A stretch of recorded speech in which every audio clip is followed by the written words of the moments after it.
I did it my way. The people that they say were like... K-Key, fuck these niggas the up. The people that they were saying legendary like singers. It'd be great to clear that sample. The pub would be a little different with Maul singing that. That's all I heard after he did that. That was you at midnight? Yeah. By yourself in your living room? And more. Wait, you're about to say you don't think the singers that people revere have voices like that? Like when you think about some of them, like okay. voices, just the vocals. Mm-hmm. Like when people be like, oh, Frank, oh, Blue Eyes. I'll be listening and I'm like... Yeah, but Frank Sinatra had that style for that era. I don't think people were like, yo, he's a blower, pause. Nah, he just had for that type of, that time frame with that type of music and like Frank's delivery. Like he had the swag of that era. He had style. Yeah. Frank Sinatra had a lot of style. Very cool cat. But you know, when we start talking about just great singers and people be like Frank Sinatra, I'm like, because I don't want to disrespect the people that came before us, the foundation. Disrespect Hoboken, New Jersey. I don't, yeah. It's just like, but I be like... and the entire Yankees organization. Yeah, I just like, I don't know if Frank was really singing like that. Like, a lot of style, a lot of class. Frank to me is like a lot of the new rappers that are big. Like the talent isn't really there, but their lifestyle and what they offer to the music is what people like are attracted to. Well, if it was a lifestyle, then, you know, the pack, all they did was... Like pretty much, Frank Sinatra is pretty much like Playboy Cardi, if you think about it. They're the same. Don't ever disrespect Frank Sinatra like that. Don't do that. Please, I'm not going to allow both fashion icons, both had a swagger about them. Everyone's curious about their lifestyle. They know gang members. They're the same. No, Frank knew the gang members. He was the gang. Yeah. The Rat Pack was definitely the gang. Absolutely. That was actually heartbreaking to me when I found out way later in life. Two things. When I found out Exhibit wasn't from LA and that Frank Sinatra wasn't from New York City. Were you more like upset to find out that Exhibit wasn't from LA or that the Pimp My Ride cars, like those people didn't keep those cars? Like, even though I was in my early teens at that time, I still had the logic to understand that a fish tank in a Buick wasn't going to work. Okay. All right. Because I was... In no way did I think like, yo, they're whipping to work in that. Like, I was watching like, that's a hazard. Yeah, that was one of the best shows, but also one of the dumbest ideas ever, though. He was just on Bootleg Kev's show, which I have to watch it. I didn't get a chance to... Exhibit? Yeah. I think he's putting an album out in February. But I'd heard they're bringing back Pimp My Ride, right? Sorry. I didn't hear that. I saw, rumors on the timeline that are never confirmed, but I think that would be great to bring back. That was an amazing show. But if they're going to bring it back, let it actually be cars that people can actually use day to day. Like, don't put no fish tanks in the car. What's entertaining, like, save that for, like, what's the gear? Save that for Spike TV or whatever the fuck. Channel 27. Like the over-the-top car? Yeah, like for the gearheads, do that. Pimp My Ride was just to entertain you with absolute nonsense. I think West Coast Customs never, I'm sure they were in their own shop. Like, this will never work, but it's hilarious. Yeah. Like, it's great for TV. Yeah, like, you know what? She's an accountant. Let's put a fucking whole accounting firm in her trunk. Like, yeah. Let's put a stenographer right next to her. Like, no, this isn't gonna work. All right, well, happy 2025. We are back. Yes. Top of the year. This is the first episode of the year, right? First episode of the year. We are back, Rory. Oh, yeah, man. wow. Get into it. 2025. It's only been 2 days into that gang call? No, it's not a gang call. You never heard Sexy Red? If you see me and you trying to see what's up. Put her on the map. Isn't Sexy Red a blood, though? So you might be yelling some blood shit and don't even know it. No. I always assumed that was some blood shit. Really? Yeah. I thought it was Sexy Red and the AKAs. Sexy Red and the AKAs. Ski. Yeah, I think that might be some blood shit. We'll look into it. Okay. I mean, I learned the hard way as a youngster that Suwoo was a gang thing. I thought it was just it's a fun little tune. Suwoo? Drake had you singing Suwoo it sounds to good the off bangers? the tongue. Yeah, no. It's not a racial slur. Definitely some gang shit. 2025, we are back, top of the year. Good to see everybody. Yes. Refreshed too. Yes, refreshed. Got a little bit of sleep. New energy. We've started the new year already. It's wild things happening. Mm-hmm. But, we're going to... Somebody said, wait till you see what happened because they highlighted the days. The first day of the year was Wednesday, then it was Thursday, Friday. So they highlighted WTF, like that's how the year's starting. What the fuck? They was like, oh, y'all think today is lit? Wait till Friday. So hopefully, this is not a sign of this year being full of tragic and wild stories. We definitely don't want any more of that. Don't need any more of that. But I'm glad you have hope still. People that still have hope post 2020 like these last 4 years, like I admire you guys. We need people like you. But you know why though, Rory? Because I'm still on the side of, I feel like none of this is new. All of these things were happening forever. We just hear about them as they happen, when they happen now, because we all have social media. We're all connected in some way, somehow. We all have phones. Everybody has a camera. I don't feel like any of these things are new things. I feel like these are things that have always been happening. Yeah, you're probably right there. And as much as I do like doing the rabbit hole thing and being informed, whether it's conspiracies or not, the older I've gotten and now being a parent, I truly understand the term ignorance is bliss. I wish I didn't know. Yeah. I would just love to walk out, stupid smile on my face. Yeah. The world is amazing. My government's looking out for me. My child is going to have health care, go to great school system. She's going to go to college, get a job, retirement, 401ks. Let's do it. Yeah. I'd rather just have that stupid mentality. But I think that I don't want to know anything. But I think Let's you go can. back to 2019. I think we can. I think because I'm still fascinated when even sometimes y'all come in here and you'll bring things up that we want to discuss, and I'm totally oblivious to it. Like I don't even know that happened. So I think it is still possible to kind of like not know and not, be as, connected and involved with current events that are happening. But I think you have to kind of make that, a thing. Like, I'm not going to follow a bunch of these pages. I'm not going to click on a lot of these things. Like, you have to kind of be willing to say, all right, I'm going to detach myself from that. But to your point, which I completely agree with, I think 2025 will be the year of you can't ignore it. Everything's just going to be in your face. All the things that they were trying to hide before, they don't care to hide anymore because they realize once we find things out, nothing changes. Yeah. No one's held accountable. Nobody really cares. And I even saw at midnight that Freedom Tower, Capitol Building, Lincoln's, not the Lincoln one. What's the tall thing in DC that I never understood? The National Monument? Whatever the fuck it is. What is it? Something the slaves built, I'm sure. It looks like a Klansman standing in the middle of the Great Lawn. So. Yes. The Great Lawn even sounds racist. I can't tell you why. Just a feeling in my gut. Yeah. The Great Lawn it's beautiful, has a racial... Like if you're in DC, like, and it's a nice day out, going out there just chilling, like, get a speaker, a little layout and blanket, little picnic type of thing. Yeah. Yeah. It's beautiful. But it looks like a Klansman. It was manicured by slaves. Yeah, absolutely. They were all hit by lightning at the same time on New Year's Eve. All those monuments and the Freedom Tower. Oh, I seen Terminator. I know how that movie started. They're here. Do you think it was the weather machine or a coincidence, or that was our Cat Williams to start the year? No, that was the aliens landing and dropping probes in wherever they are. Absolutely. Fuck. Yeah, they're here. Well, yeah, so it was uneventful New Year's Eve, so I don't really particularly care. I sat in and drank cider. Very quiet. I told y'all, man, even during Christmas, the holiday, it just didn't feel, New Year's, it rained a little bit, kind of going towards midnight, so it was kind of quiet outside. But it didn't feel like, you don't feel that rush anymore. Yeah, which gave me the time to sit on my couch and be on my phone and just watch. Did we start the first messiness of 2025? Is that on us? I felt a little bit. Are we Cat Williams? I hated that we're definitely not opening any portal. Maybe a Harlem portal. Like maybe.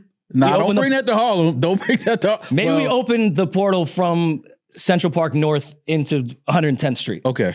Yeah. Maybe that portal was closed because of gentrification. Yeah. And I think we may have opened that with no intention. With no intention, man. And who wasn't attending? We had a conversation with shout out to Elliot Wilson for coming by and kicking it with us.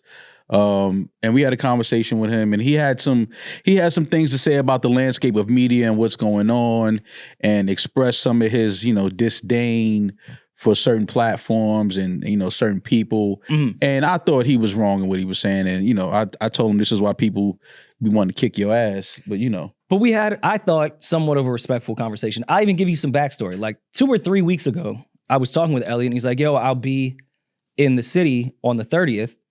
Do you mind if I come up to the show? Last episode of the year, I want to plug Elliot Wilson Experience. I was like, yeah, of course. Be great. We had like a short list, nothing crazy. I thought we were going to take it easy for the last episode of the year. Elliot's a friend. Thought we was going to lay back. Out the fucking gate, it felt like, yo, Cam and Mase, go get a fucking college degree. You fucking unemployed piece of shit. I was like, whoa. Yeah. Elliot. Yeah. He went crazy. I did not expect that type of energy. And of course, I'm exaggerating a lot. Are you? Okay. Are you exaggerating a lot? Before we could even put the clip out, everyone grabbed that specific part, which I kind of figured they would. because that was the one where Elliot, I don't think he took it too far. I think the tone of his voice sounded more bitter than what he was trying to say. Mhm. I think a lot of people, which I saw on certain Twitter pages and IG comments, there was a large group of people that agreed with Elliot that it's tough for journalists now that went to school for this, have been doing this for 20 years, have all the credibility. The people that chose this as a career and went through the steps are losing interviews and opportunities to people that are just hopping into it today. Now, if he would have said it that way, I think Cam and Mase even would have agreed. Mhm. But when you specifically pick on Cam and Mase and then degrade anything they've ever done in their lives, you get a viral clip, which I was not trying to do on a last day of 2024. I mean, it's only gonna, get more interesting because I know it is what it is. And shout out to Cam and Mase. Obviously, we fuck with them. But it is what it is. Their IG page, responded to, what Elliot had to say. But I'm sure that once those gentlemen get back from their New Year vacation and get back in the studio, they're gonna fire Elliot up. I predict you and I will catch a stray, even though we were actually defending them and were on the opposite side in that great conversation with Elliot. I think when Cam gets in these modes, he doesn't really give a fuck what the facts are. He's just going to shoot at everyone that was in the room. Ma, can you read the response? Can I read? Yes, I can read. Can you because read I was educated by the terrible city of New York. All right, so it is what it is, _talk. Yeah, you do the first page because it definitely has some racial undertones that I can't say. Okay. So it says, the year just started and we just chilling, minding our business. Me too, Cam. Sipping, and here come this Cuba Gooding Jr. looking motherfucker with his salty hating ass. Stop right there. I've never... Elliot looks nothing like I've Cuba known Elliot for a Gooding Jr. long time, and I've seen his face over the years. I've even seen both of us age. That's how long we've known each other. Yeah. I've never thought that He looks like radio. Cuban Gooding Jr. He called him Cuban, not even Cuba. He said Cuban. Oh, maybe that was Maybe that's what it Cam is. is a lyricist. Yeah, maybe it's on entendre. Cuban. He's a Cuban Gooding Though Jr. he's not. Not I Cuba. don't think Elliot is Cuban. I think he's Spanish and black, right? I don't know. Okay. Yo. I don't know what Elliot is. He was hating. I know that. Yo. So then it goes on to say, damn, baby D, you all right Sorry. over there? You drunk? Sorry. You hung over a little bit? Nah, I'm good. Sorry, go ahead. With his salty hating ass. Hey, yo, Elliot Wilson, you washed and nobody is checking for you. We the new source. Get used to it, clown. You a bona fide hater at its finest. Y'all swipe left because this high yellow nigga sounded like the illest nigga from Nebraska. It is what it is. Nobody's safe. We say what the fuck we want. Oh, we gonna show you how it's done. All gas, no brakes. Before we get to the next one, I have to ask you guys, how do you decide what's a hashtag? Like when I'm doing my captions, can you guys help me out? I need to get better at this. I didn't even know people still do that. Like what would make you decide to hashtag we the new source? I like the line, but I would never take it as far to be like, that needs to be a hashtag. So, maybe that's where I'm fucking up. I think that Cam is doing that because I'm pretty sure Cam is typing this because it highlight. You didn't get Elliot that? was, Yeah. Yo, Cam is a great lyricist. I think he hashtags it because it highlights it in blue. I don't think he's using it for SEO purposes. Okay. I think it's because it just highlights what it is. I didn't even put together that Elliot was the editor of the source. Yeah, we the new Now- source. Wait. But y'all not getting to the shit. Slide over. Let me see what B. commented under the comment section. He chose the Jerry Seinfeld lane. Oh, okay. And then B. commented on ours too and did like the cover and face. Yeah. That means Rap Radar's finished. Well, That does not mean that. Yes, it does, baby D. Look into it. I don't know. Look When into we it. asked Elliot on the episode, he said, no, they were looking into other opportunities. That's The not things what he you say said. when Yeah, things may be over. exactly. He said, nah, B. is chilling. But Elliot has his new thing, Elliot Wilson Experience. Yeah. So I'm going to give pushback to Cam and Mase. I don't think he's washed and nobody's checking for him. He has a whole bunch of episodes coming out in January. Yeah. No, Elliot Wilson is a great journalist. He's been, He's been journalism. He's been journaling. I'm laughing for a long time. I'm looking at this picture that Baby D got up there. So I'm trying to talk, but Baby D got this picture of Elliot up there. And I'm just looking at but Elliot, yes, No, what's fucked up is anytime you do these press photo shoots or whatever, you never have in your mind that one day if I get in a back and forth, Somebody's gonna use this this is going to picture. be used against me. Because Absolutely. when we did that fucking Spotify shoot, and God. the only idea that we didn't have, because we picked the colors and that was cool, like we was fine with the rooftop, whatever. when they were like, hey, we have this idea, we got you guys basketball jerseys, and then gave us mini basketballs, and I was jokingly doing awful basketball stands, I didn't know that would haunt me in a serious mode for the rest of my life, to the point family members that don't know what I do send me that photo of like, what were you trying to give us here? Is this? No, I knew when we were doing it that was going to be terrible years from now. Anytime I get in any type of situation with someone in this world, that is the first photo that they're going to find that picture. So they continue, hey, at Elliot Wilson, then you got some nerve to be following us. What's wrong with that? But as you can see, we don't follow you, clown. So with that being said, Curve, your breath stink. If Pun was alive, he will tell you to go that way. Okay, I can attest. Oh yeah, that one. I'm sorry. Just coming back to pictures that haunt Rory. I feel like when you were just running, you didn't know that this would haunt you for the rest of your life. You know what's funny? I never saw that photo until podcasting. Like, there's photos of me that were dug up from people that I didn't know existed before podcasting. But that one's not a great one. Yeah. You can take it down. It's fine. Oh, my bad. I didn't know we had to research. Like, sorry. We're talking about Elliot and back like him. And I do want to clarify on his breath doesn't stink. We have to like defend our friend a little bit here, right? Yeah. I haven't smelled his breath. I wasn't close enough to. I wasn't inhaling like his droplets. I wouldn't know. But to clarify, and I feel like this, as the woman, I'm gonna always bring this up. I feel like the woman on Cam's show gets overlooked a lot. Not by them; they give her a whole lot of accreditation that she deserves. But Stat Baby, Treasure Wilson, shout out to her. She is an award-winning journalist. They have a journalist on that show. So yes, Cam and Mase are entertainment and it is their show, but they have a third mic who is an equal third mic, and she is an accredited journalist. So I do want to give her. Listen, man, Elliot was hating. We could say it as a friend. Just of Elliot, let that be. Elliot was hating, and and I think the truth can be hate sometimes. And I even think that he felt like, yeah, I am hating. Like I think he said that. Yeah, he admitted it to us. He admitted to it. So we understand that. But shout out to It Is What It Is. Shout out to Cam and Mase.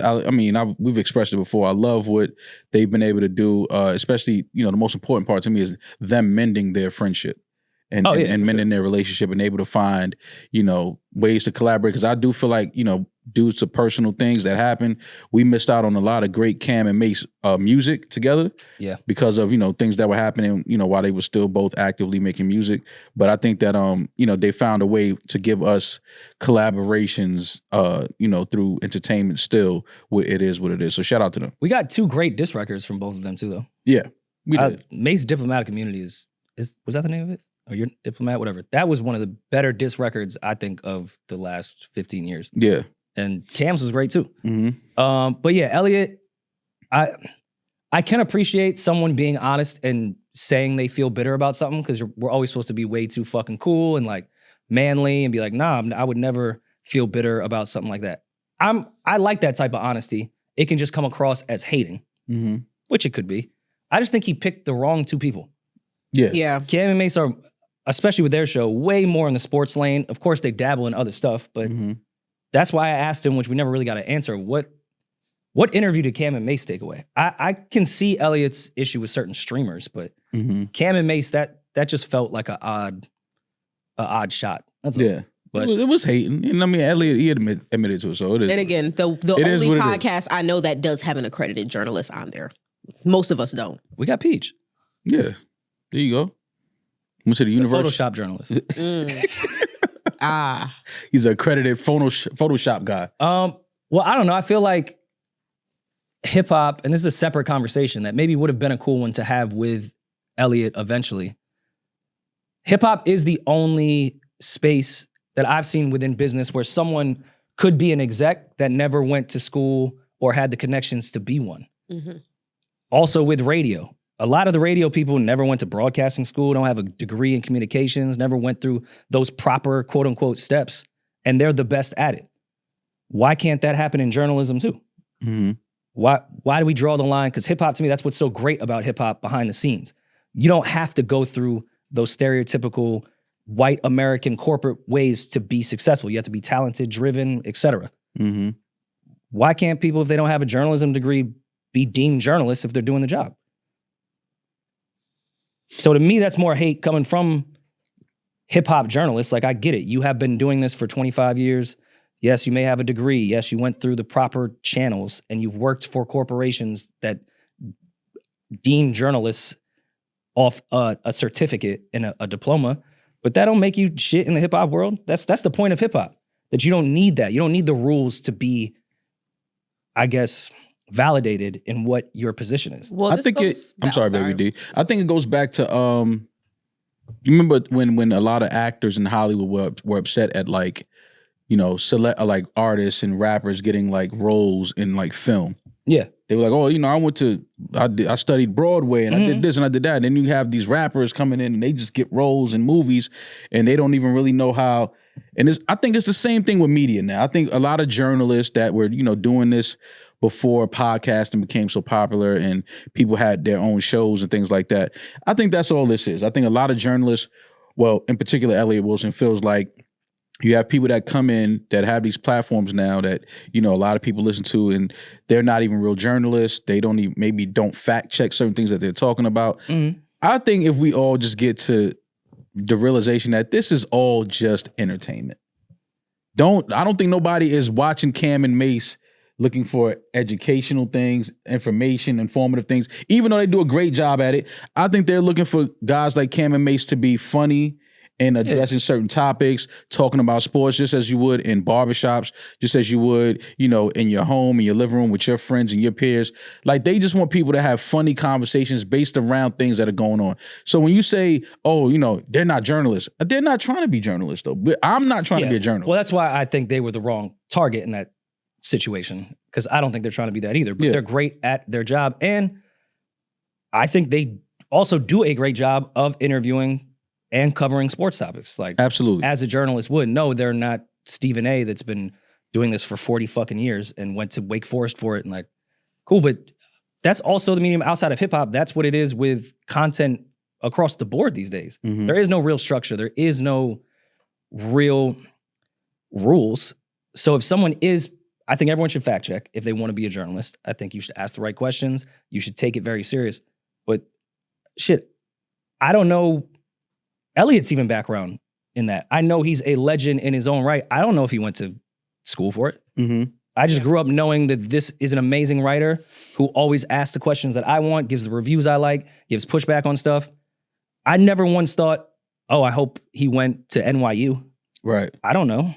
So as much as I feel Elliot and have been defending him all last year when people were giving him pushback about that very topic, because I want journalism back in hip hop too, I'm still on the side of this is hip hop. And if someone is doing it with talent, I don't give a fuck what their background is. As long as they're making the right moves and what the people want, you could be a journalist because you didn't go to school. And also, did your brother Jay and Dame go to business school? Are they Harvard business grads? No, they went to another school. Yeah. School of Hard Knocks. And the three of them were smarter, understood the market, understood strategy, understood their audience more than anyone at Universal that has had every bit of schooling, father owned the company, every last thing you could do. Are we supposed to be like, man, I don't really want these guys in the building because, you know, they're not real execs. What makes a real exec? Right. So just because their dad gave them the job? And just, all right, you went to Harvard business and you have a degree in business, a minor in marketing. Like, cool, I think that is great. And it's necessary at some times. But that don't make you smarter than Biggs. Right, exactly. Of someone that has experience in life with this type of shit and is just taking some things he learned over there and putting them legally in here. It's the same shit to me. And I didn't like the fact that he said he was running around like Stephen A. We respect... I think he was just... Yeah, but we don't... let me speak for me. I don't rock with Stephen A. Smith. Why? I don't like what he did with Kyrie with the whole vaccination thing. And I don't think he ever apologized. I don't think he ever apologized for that. Okay. And Kyrie is one of the most giving, one of the most, you know, down-to-earth people, athletes that you probably will ever meet. And the way that Stephen A. handled Kyrie Irving's name and legacy during the whole vaccination thing, I don't know if Stephen A. has ever apologized publicly about that, but I think we know he has. Okay, then so we back. We rocking with Stephen A. I forgot about See, look, just that. I didn't know, Peach. You let me know. He apologized. Then cool. But that whole thing with Stephen A. when he did that kind of rubbed me the wrong way because we clearly knew that was an agenda thing, and Kyrie was right in his stance on not taking it because none of that at the time made sense. You could have Luka and these guys that were in Dallas come into Brooklyn. They're not vaccinated. They don't have to be vaccinated, but can play in the same arena and same court. But because Kyrie lives in New York and he's not vaccinated, he can't play. It didn't make any sense. He didn't do his homework either. Yeah, well, that too. See, I forgot about that. Like, people like Stephen A., even us or anyone in media, talk so much that, like, it's gotten to the point that it's tough for me to hate people because I can't remember everything that they say. Mm-hmm. They've been talking for 15 fucking years. I'm like, yo, what's wrong with Steve? That's why it just blew my mind that you say you don't rock with Stephen A. No, because I forgot about it like a week later. He kicked Kyrie's back in. Which is He's a problem guy. Everywhere he goes, he causes issues. Just take the damn vaccine and go to work. Like, it was like, what? Which is very ironic, and we'll move on from this, but Stephen A. has very much aligned himself, not with the right per se now, but he is on Fox pretty often.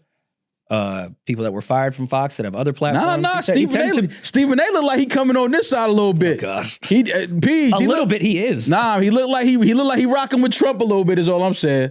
A little bit. That's what Rory was saying. No, he's on the right. That's what I'm saying. Oh, but before he wasn't though. No. Okay. And that's why I think it's ironic with the vaccination and Kyrie Irving, how much he was against that. And now he's aligned himself with the people that have to have the talking point that you should not be vaccinated. So, I don't know.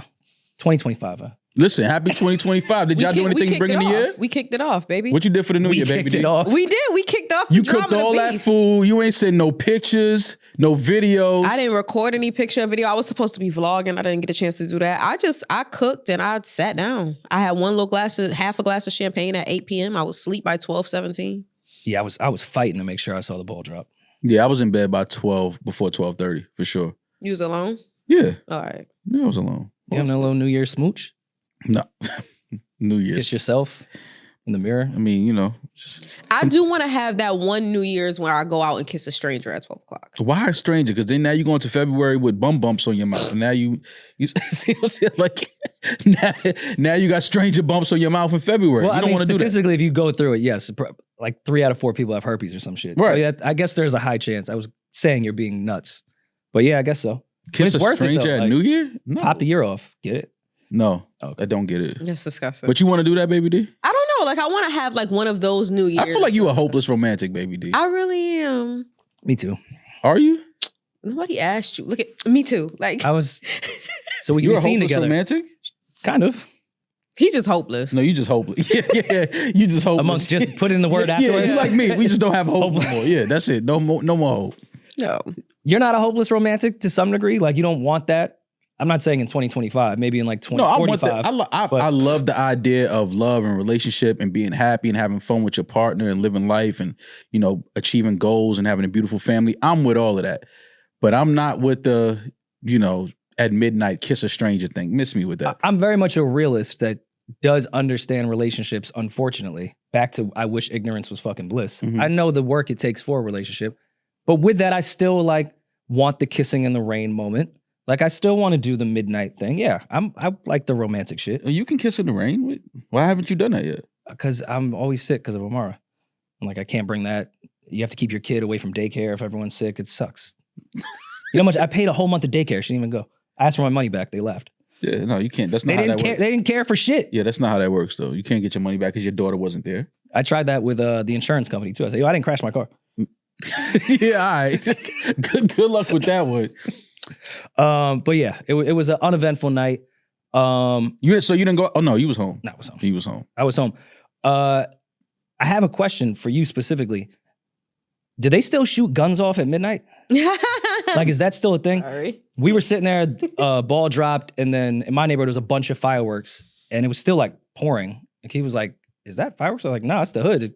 They shooting guns off," like being facetious. But that was a thing at one point. Yeah, well, I don't think that's much of a thing anymore, though. But it was at one point. Now, like I said, people have fireworks every week now. I feel like fireworks are going off, and I'm like, all right, what are they celebrating today? Yeah, because I feel like I don't look at the calendar enough, so I don't know what today is. Well, Jersey City specifically, this past 2 years, there's like a fireworks spot on 440, and I'm not getting too local, but you could never just regularly like buy fireworks in New York and New Jersey like that. Yeah. That's why they're going off nonstop. You could just You can buy them anywhere. they're right there. legally. Everybody has fireworks. But it was a beautiful night. It was kind of raining. It was kind of gloomy and gray. And then it cleared up. Like right after midnight, it stopped raining. God was washing away the sins of 2024. Yeah, get 24. Wash it out of here. Yeah. Get it out of here. New year, new energy. Do you think at the time when people were shooting guns off at midnight, it was a little bit ill-advised and wasn't thinking ahead to the rest of the evening's activities? Because I feel like New Year's Eve, people drink a lot. There's always some type of altercation or fight. Do you think anyone let the whole clip go at midnight and then at 2 a.m. they had beef? Oh, yeah, for sure. And they were out of bullets? Yeah. So now they just got to stab each other. I feel like there's one guy in the projects that watched everyone shoot their guns and just keeps his there and is like, oh, I'm good these. tonight. Saving these. I'm not letting these go for no reason. But it's usually only 3 shots. Pop, pop, pop. Happy New Year. That's just so What gun is that? ill-advised with the gun laws. I wasn't aware of was gun that laws baby when I you was a just kid. let Like, people were just Pop, shooting pop, guns pop. in New York City for the fuck of it on New Year's Eve. Cops everywhere. What a time. But in me doing absolutely nothing, besides us, I feel like Joey Badass popped off the year too. New York City's looking all right in the first 2 days. We got the smoke for everyone. I mean, there's some internal beef with Elliot, Cam, and Mase, but we'll squash that. Yeah, New York, we can got to make a stick phone together. call. Yeah, we got to But- stick together, man. We're holding it down 2 days in, and Joey Badass is holding it down 2 days in. He dropped, I won't call it a freestyle, but a record, The Ruler's Back. He wanted to show us his new property, and I forgot how much money that Joey Badass gets. Gets like $250,000 just for a fucking festival. Mm-hmm. Sometimes like the quote unquote non-popular rappers, perception-wise, Mm-hmm. I like when they remind everyone that they have way more fucking money than the people they think are popular. Yeah, sometimes you gotta let them know because you're not as on the timeline as much and people faces as much.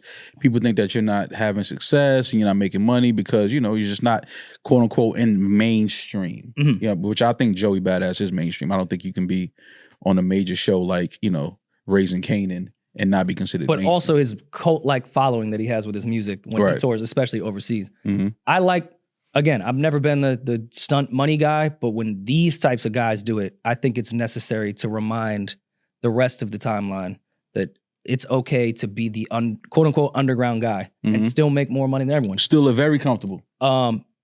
I don't even want to go back to the Joey Badass Troy Ave situation, but that was the last time I remember Joey Badass reminding all of us that he had way more money than everyone else. Mm-hmm. When Troy's like, "Oh, you guys not in the club, you're not doing this." Like, bro, I just sold out Copenhagen for $250,000 5 times. Life You do is the good. fucking math. Life is good. But he put this out, and it had the post 2024 Kendrick OVO communities back talking. I know they were a little depressed that we all thought we were going to go into 2025 leaving that battle behind us, but they said, "Oh no, we're going to pick and choose 3 words from Joey Badass and make this a Kendrick Lamar diss." So beef that is what back on. Is that what they're doing? Mm-hmm. So it's a great freestyle, by the way. He starts out what would be second verse, too much West Coast dick licking, which this is a time where I hate, you can put that photo away. This is a time where I hate, which we realized in the Kendrick and Drake battle. The younger fans that they just weren't around. It's not their fault. Mm-hmm. They have no idea what certain references mean. Mm-hmm. So the younger crowd that just got into hip hop and just got into rap beefs this year Mm-hmm. thought Joey Badass really said too much West Coast dick licking, not knowing that that's a J reference from 22 Twos Mm-hmm. when there was the Bad Boy Death Row beef. Right. And he was like, yo, Chronic, Doggy Style, Pac, too much West Coast dick licking. New York needs to say something. Mm-hmm. I think that's a very appropriate reference in the year that just happened. We just came on here last episode and said LA even won the fucking MLS championship. Mm-hmm. LA had a fucking year in 2024. I think it's a very Brooklyn move to say, too much West Coast dick licking, I'm here to rap in 2025. I didn't take it as a diss. I just thought it was a clever way to put out a record to start the year when you're about to roll out more music. I don't think people understand what disses are anymore. They don't. I think that people hear anything, as soon as you mention a specific coast or artist, like automatically it's, oh, that's a shot. Or they throwing, they dissing each other. And it's like, well, sometimes, yes, that is the case. I just think that people need to get back to what a diss is, though. Just because somebody says your name and, mentions where a city where, people are from doesn't mean that it's a shot or it's a diss. And what I didn't like, it's of course the younger kids in the communities on Twitter don't get that. It was Daylight, shout out Daylight, friend of the show. He had put something up on IG that's not worth replying to. And then a bunch of guys that were featured on GNX were saying things like, that's too light, you got to come harder than that. It's like, now you guys know what that reference is to. That's not a diss. Now, did somebody it's not a diss. Did somebody from the West Coast mention Joey Badass's name, though? In a record somewhere? Not that we might have missed that. Not that I'm aware of. Because his next bar after that was, I'm hearing niggas throwing rocks, really ain't shit sticking. So. Okay, but that's also in reference for the rest of the verse. We did just see, and I have no information about it, of that altercation that Joey Badass had in that store. I think he was referencing more stuff in regards to that situation than anything else. But like some rappers have two bars that just get you to the next thing that have nothing to do with what they're really talking about. Yeah.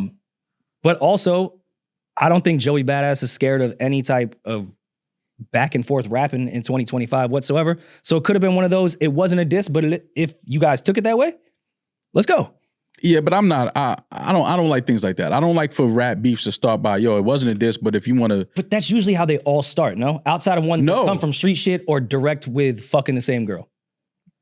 Okay. Like even, there's been so many different reasons of how the Jay and Nas thing really started, but even with Jay saying, etched your name out, like certain things that are not direct, that could be anything, start to add up. I think they all kind of start from shit like this. First person shooter started at, well, yeah. Yeah, it did. But there were so many years of back and forth between Drake and Kendrick at that point that I think just solidified, all right, this is what it is. But this Joey Badass bar, I think plenty of rap beef start this way. I mean, it's going to be interesting to see what rap beef, if any, comes of this, though. Because I feel like that's just, whoever responds and jumps out there, it's just like, you looking to get into a beef. I agree, yeah. That's like the dude when the comedian say, you out there skating, black guys be playing hockey with no mask on, they just out there skating looking for beef. Like, that's what that is. Yeah, like you just out here to fight, fam. You don't even want to, you just out here looking to get into a battle with somebody. But shout out to Joey Badass. I thought he did a good job on this. And every time I hear Joey rap, I just laughed that Bow Wow inspired him to rap. Like nothing about the way Joey Badass raps. Same era. Beware the Dog was one of my favorites as a kid. I just can't. That is so wild to me. But people also said I got Murals in My City fucking nomination. This is for every time they left me out the conversation. That they said was a diss towards Kendrick, which just because Whacked Out Murals is his intro, I think that's a fucking. I think that's a reach. That's a reach, man. Then Demaris, I sent you a clip. Of course, Twitter, because they can't do Drake and Kendrick right now, have to find any fucking way. The dance of Joey in his driveway and then Kendrick on stage one time out of the 1,000 performances he's done. They were dancing alike, and that was a diss to Kendrick. Yeah, that's just... Well, I could see them now. That's a correlation to something. Really? That just gives like... I mean, it's Drake's. Drake did that dance, and obviously Kendrick did it mocking Drake. And now Joey is doing it, I guess, Ain't that the used to call me on my cell phone dance? Yeah, he did that in Hotline Bling video. Yeah. Some hilarious dance moves in that entire thing. But maybe that's like how Joey dances. Maybe that's like some Flatbush West Indian shit that we're just not on. It could be. You listen. I'm 2025. I'm not creating no beefs. It could be. It could be. You could be right. The other line that got conversation going, thank God that wasn't really Kendrick related or beef related, was Joey saying that he's the clear heir apparent to the New York throne, which when we were having that funny conversation about J. Cole being from New York that everyone for some reason took seriously, because you can't have any fun in podcasting anymore. Everything you say has to be dead fucking serious. Annoying. When we were joking about J. Cole being from Queens and being the king of New York, we were saying that because it's very unclear on who that king could be. I feel Joey on this, but kind of by default. Like, I don't know if it's really a stat. I think Joey's extremely talented and very much could be the king of New York. I can't wait for his album this year. I think he's going, Joey, he came out, he's 14. What is Joey now, 21? Joey Badass has been in the game for 10 years. He's 20. Mm-hmm. I'm excited to see the second half of his career. established himself as an actor, but I very much think he's going to take this music shit even more serious than before. But why is everybody? Why 29? What Which is is this, crazy. What Like- is this King of New York thing though? Like what? The That's- king, You and your That's been family a thing, started though. it. I was the gonna say King that's of New been a York is thing. still Jay-Z. I agree with you. Like why? Yeah. Why are we acting like I just don't understand it. Listen, rappers can say they Yeah, okay. get it off, but we know who the King of New York But that's is why when he it comes said to the rap. heir, like the apparent heir. Like, not I'm the king of New York, but I'm obviously who's next. Like, I'm inheriting the But I crown. think that's the problem that you say, we're saying Jay-Z is the king. Because in any other region of the country, Snoop is not the king of the West Coast. Yeah, Snoop, Kendrick is now that. Snoop also was on stage calling Kendrick the new king of the West Coast. Fair. Nobody has ever, Jay-Z has not went on stage and crowned anybody from New York the new king of New York. I don't think people would say that Andre 3000 or even currently T.I. would be the king of Atlanta. There's a bunch of other acts that are younger that you could say Future is the king of Atlanta. Mm-hmm. Yeah, at one point you could have said Thug is the king of Atlanta. Mm-hmm. That's an issue to me that we're saying right now, and everyone agreed in the room when you said it, Jay-Z is the king of New York. Jay-Z's not active. He should not be the king of New York. But I think the reason for that is that we don't, like all those other Nicki's places. active. Why don't we say that? Sorry to cut you off. I'm with that. I'm not mad at that. I'm not mad at the Queen of New York. Yeah. But a lot of people in New York don't agree with Nicki's actions as far as what she does outside of the studio. Oh, if we're going to do that, then we can run the list on all of these niggas. I'm We just, talking about away from the music and away from the studio. I'm not even talking about being a good or bad person. I'm just talking about, Nicki gets a lot of slack for a lot of things that people deem as corny. So, Yeah, and but that's everybody's corny is corny, the though. opposite, but not in New York. In New York, you're not allowed to be corny. Other places you're allowed to be corny. In New But York, you're sometimes not that allowed comes to be across corny. Sometimes that comes across corny. I mean, I can objectively say a lot of that super cool New York shit, if you don't do it correctly, you come off super, super fucking corny. For sure. Like, remember that guy in the gas station, in front of New York, and then it was laid out? Oh, in Arizona, whooped him out. They whooped him out. That cool New York shit didn't work there. And when I was watching that, I was like, but where in New York though he's from? Like, you got to start asking them questions. Like, yo, but where in New York? It's a pretty was he big state. from? Yeah, like where are you from though, fam? Like, if you're from Utica, I don't think you should be in Arizona gas station screaming. I don't know, man. Go say that in Utica. See what happens. I'm never going to Utica in my life. Like, what am I yeah, going to because Utica? you know better. What's in Utica? Yeah, I don't know. ran out of Utica. I've never been to Utica. I don't when even know what's somebody up got a there. Utica crazy? What is in Utica? Like, what would I be going to Utica? Like, yo, you got to go to Utica You to never get had like Utica Isn't there a big Greens. college there? Utica Greens is crazy. Also, chicken riggies. Utica greens. Utica Greens. Like collard greens. It's a kind of collard green, kale green. Yeah, it's really good. The way it's prepared. That's what they known for. That's they shit. Yeah, and chicken riggies. Chicken Rickies. Chicken riggies. What's that? It's like, I'm trying to think of what y'all would call it. So what Carbone makes, what Carbone is like known for, the Carbone pasta, that's chicken riggies. But with it will be a different type of pasta, like So- a different type of noodle. Oh, okay. So it's pasta. Yeah, Okay, got you. Yeah, no, I'm never going to get that. yeah. Yeah, That's Do you think cool. he's from like Cornell or something? I don't know where homie was from, but he definitely wasn't from the 5 boroughs. I can tell you. They did. They did put Frank Sinatra behind him. And first of all, don't say They that. whooped him out. Just because someone's from the 5 boroughs does not mean they can't get their ass whooped in Arizona. No. They 100% could get their I know ass whooped. plenty of people born and raised, never even left the borough For that sure. could easily get their ass whooped. For sure. But I'm just saying something about him tells me There's a lot of bravado that if you where haven't been in fights, you don't even use. like where you from, fam? Like where was he from? And how But was New that Yorkers gentleman do doing? that. Like a lot of New Yorkers, I remember I when I hate went that. when I went to college in one of my colleges in Syracuse, that was a thing. Like when the New York kids would come, it was like, I'm from New York. I'm from New York. Fuck you talking about? Like we really get active. And like I was from upstate. So like all them upstate kids would be like, you from, that don't scare us. Like we grew up here. We ain't have shit to do but fight and kill each other. Like y'all had like opportunities. Like we don't, we have shit to lose. So, all, like, all our, fight and kill all our each other parents here, got too. warrants and moved up here. yeah, like All we're our not- parents are from Brooklyn. that don't mean shit to us. So yeah, that was a big people. And I remember in Syracuse, people in Syracuse hated the New York kids. And I used to, because I spent so much time in New York, I used to be like, they don't all act like that, guys. Like not all people from New York act I like hate that. when people do that. But though. that, yeah, I'm from like New stop York. telling me where you from. Like they don't get knocked out there too. Like Yeah. don't tell me where you from. Like I don't care where you from. Yo, I'm from, all right, what that mean? I'm sure niggas got knocked out on your A block Harlem before. nigga and a Brooklyn nigga gonna tell you which one. If you walk into a bar, a Harlem nigga, a Brooklyn nigga, or a vegan, which one gonna tell you where they from first? Brooklyn. Nah. Brooklyn for sure. Harlem. I've seen niggas not from Brooklyn when they be like, yo, is Brooklyn in here? And niggas start saying, yeah. I'm like, yo, you not even from Brooklyn though. I've seen that happen. I'm like, yo, you not from Brooklyn? You from like Long Island or something. That's not Brooklyn. Well, we do the test at our live show in New York every time. We always end with Brooklyn because it's always going to be the loudest, no matter where you are. And they not even from Brooklyn, man. Well, I'm glad we talked about upstate again for the 10,000th time because I think it does tie into this conversation. When the king of New York completely changed, I think French had a time where it looked like that could happen. Mm-hmm. He had other motives, Kardashians, a lot of other things. I understand French.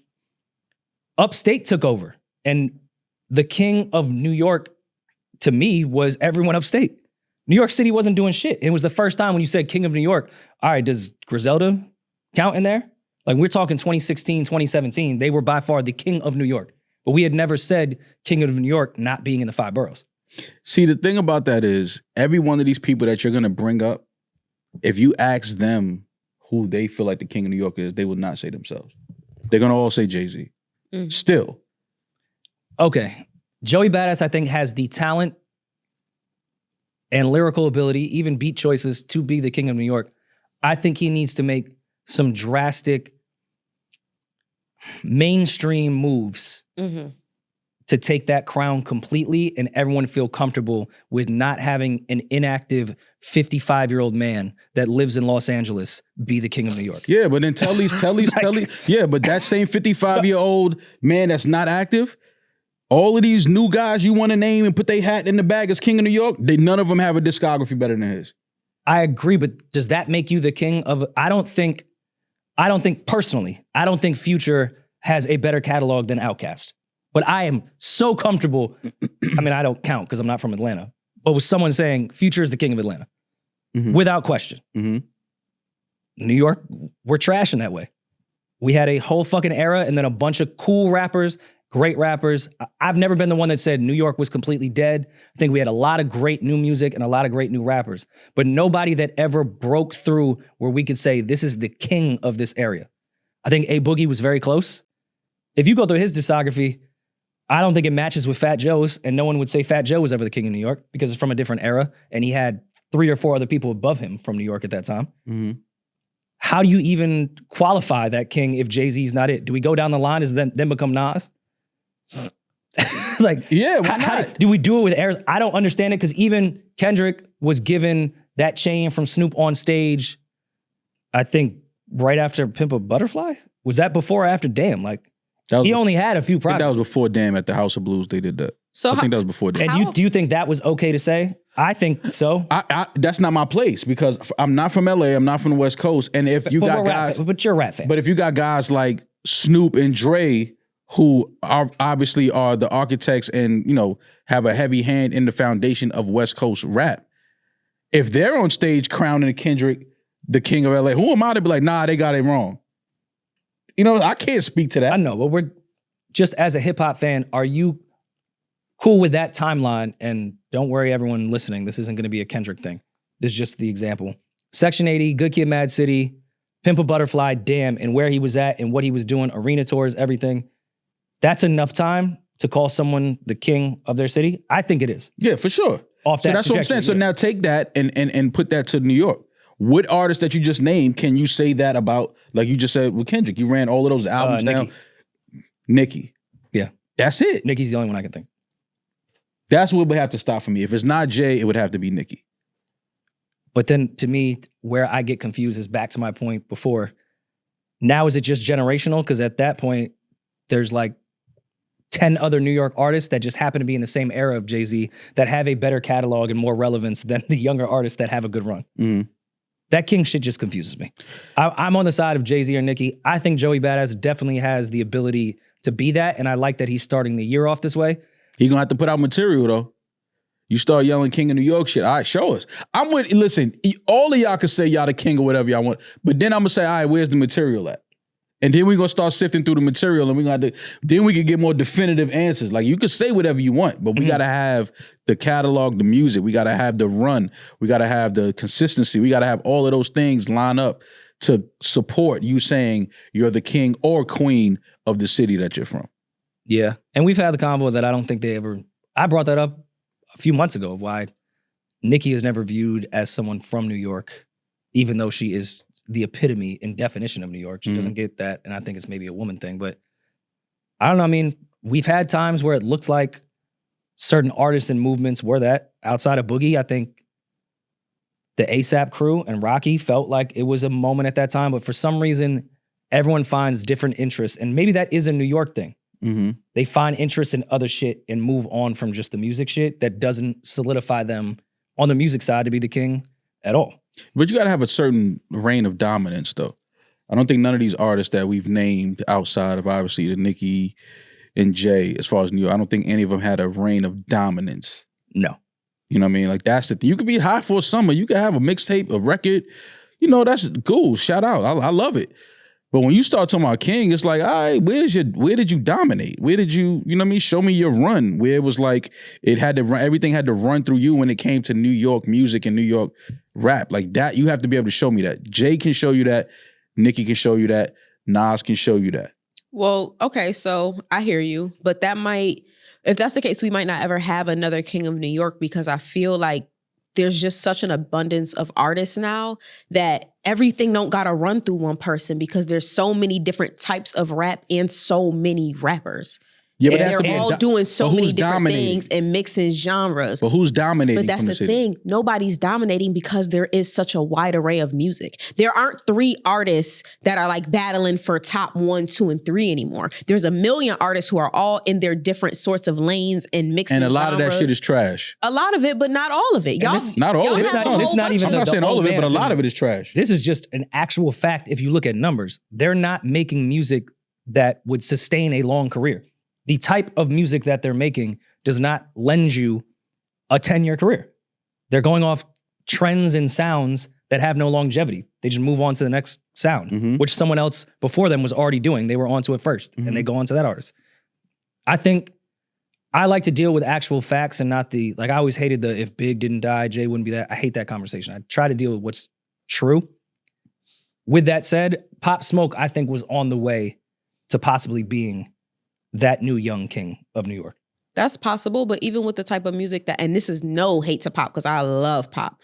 With the type of music that Pop made, Pop could have sizzled out the same way that Boogie did. Where I disagree completely, 1 second, but I don't like saying that, because you just said you can't say, you got to speak on what it, like, unfortunately, we lost Pop Smoke. Yeah. So we can't speak to that. It's like, you know what I'm saying? It's like what he had, his moment.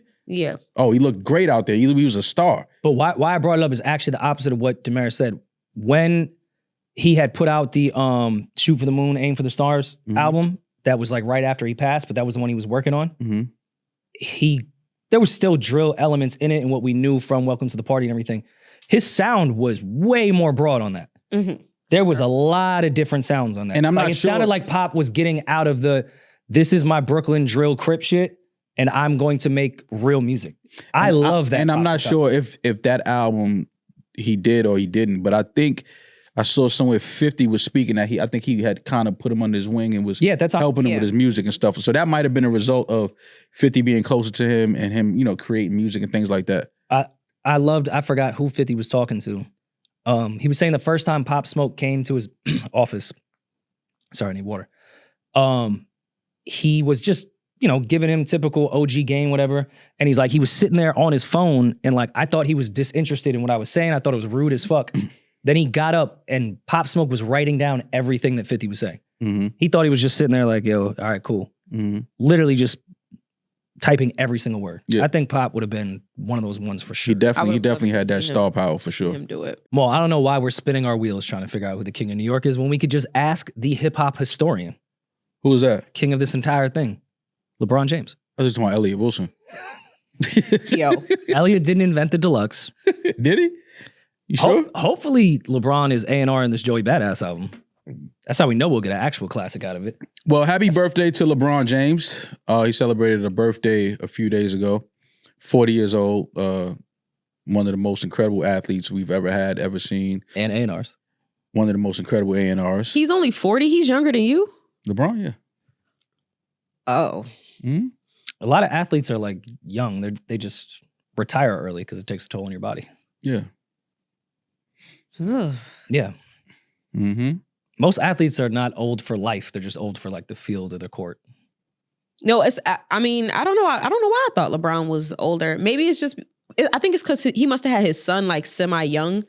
You mean his son that's playing on his team with him right now? Yes. Yeah. Like, That's why. obviously he had him when he was young. That's why I'm just like, oh, wow, he's only 40? He had him at 32. Bryce committed to Arizona. That's dope. Which is dope. Shout out to Bryce James. Hopefully he's sober. What? That's a party school. Oh. I mean, I'm sure he's got his head on straight. They're great kids, man. You don't have to worry. I don't think we have to worry about that from that family. But some footage surfaced from the birthday party, because everyone was trying to figure out what LeBron was doing for his 40th. He's been taking time off from the Lakers, this and that. Of course, it was going to be quite the soiree. Mm-hmm. You had to take time off to, put the party together. Put the playlist together. Yeah, exactly. Whoever filmed this clip is not LeBron's friend. I know they went through the guest list and wondered who filmed this entire thing. LeBron saw him filming. He's standing right in front of him. LeBron might have told him to film that. Yeah, absolutely. For those that have not seen this is rehearsed. LeBron James at his 40th birthday party. And listen, as a hip-hop nerd, I'm going to give him some type of grace here. Because when we get a little too fucked up, sometimes we like to get in our lyric bag and just, I've definitely put on some Nas B-sides when I've had a little too much red wine and start rapping to everybody that's in the room that doesn't want to hear me. Cleared the whole party up. Yeah, like, nah, you have to listen to what Watch the you're saying. party die. Nobody want to hear that shit, man. Nobody want to hear you kick rhymes at a party. Nobody want to hear bars. But you got to understand, not like it's their second childhood. He's talking about they had their first childhood. Nah, I'll rap it to you so you know. Mm-hmm. Anyway, fuck what Rory talking about. LeBron, we get it, man. Drake unfollowed you. You got to be. This is not about Drake. What? All right, if him and Drake was still cool, you think he would have been rapping this or a Drake record? He was cool with Drake and was rapping the Like That verse while he was doing layup lines. There's also 4 other videos of him rapping songs that aren't Drake or Kendrick. I think they caught him in a red wine moment. This is the one though. This is the record. This is the one he wanted us to understand. This is the lyrical miracle. This is the bars. First of all, no, it's not. And he's singing a song like "I Deserve It All." Like, he got it all. He's fucking LeBron James. He deserve it. Oh no, 100%. 100%. He worked for it. This is not a lyrical. This is probably the least lyrical Kendrick song on the album. Play the clip. You got to get in the mode. Answer the question. No, first of all, do we see a familiar face in the bag? We'll get to that. Okay. The rapper hands is crazy. And he's 6'8", and he's a fucking monster, so his rapper hands are even funny. Do you think he rehearsed?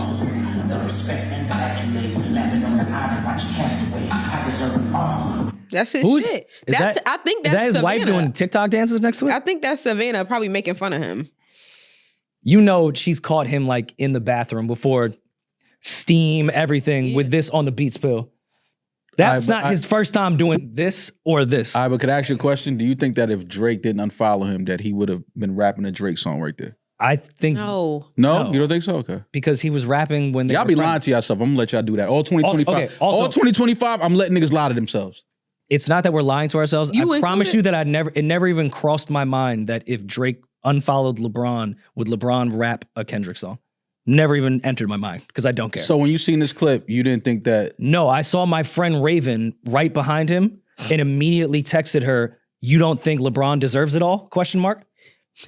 Why Raven standing there like security?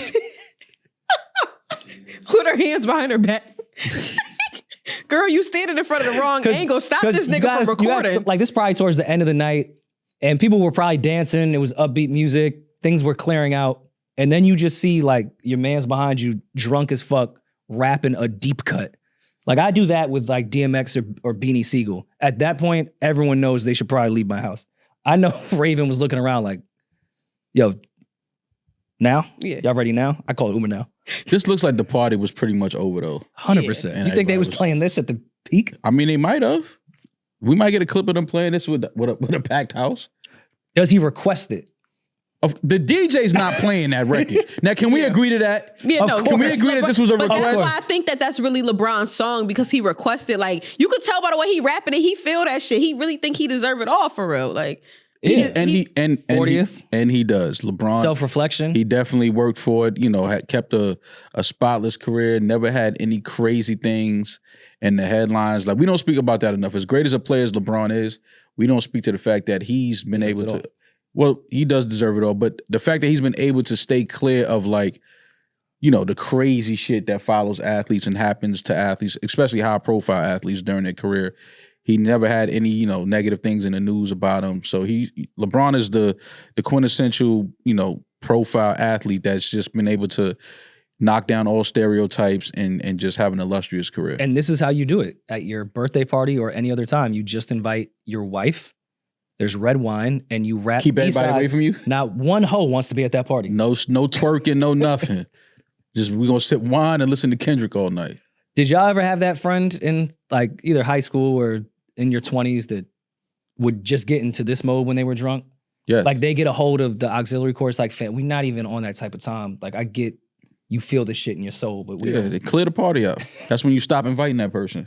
Like, yo, he's not coming to the next event. Like, we not doing that. I used to date a guy that when he would get high, he would put on songs that weren't instrumentals and rap over them. Wait, what? He would put on songs that weren't instrumentals. Like it would be like that, but he would like put his own verse on it. His bars? No, I had a friend in high school God, that would be in the back seat smoking, and we'd be listening to music, and he would rap over like, bro, there's someone rapping right now. Yeah. We don't need your bars. No. He got something to say. Y'all sound like y'all was hating. Yeah. Yeah. That shit. I'm glad you understand. It sound like y'all was hating.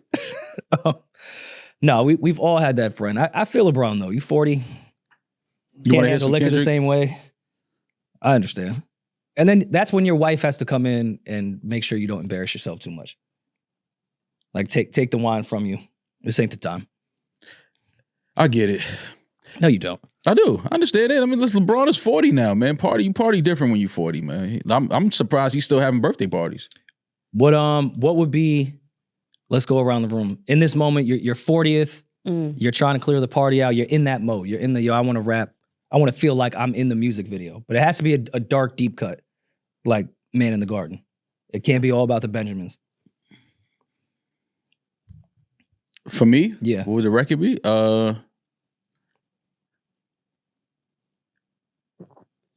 It'd probably be something off of All Praise Due to Allah with Jay and Jay Elect. It'd probably be something off of there. Yeah. Great album. First of all. But it'd be something off of there. Like you want to really make the room uncomfortable, wait till You're Jay. saying from a written testimony. The song All Praises Due to Allah would be one, which is one of my favorite songs. That's what I'm saying. I would play 2020. that. I would play that. It's I a would play that classic song. record. I would play All Praise Due to Allah. Fair. Us sitting there having a good time and then get it off. And your rapper hands, like you'd have to like, you'd have to like show the phone and like pretend like you scrolling. This is, I'm gonna teach y'all. Y'all gonna hear some real shit. You know what I'm saying? Yeah, that's what you play. Because it speaks to me, and this is how I feel, and I think everybody should hear these words right now. It's my birthday. This is what I want to hear, and this is what I want y'all to hear. Take this as a parting gift. Go home and download this if you haven't already. Got you. Okay, I'm not mad at that. Yeah. You rolling with Rory?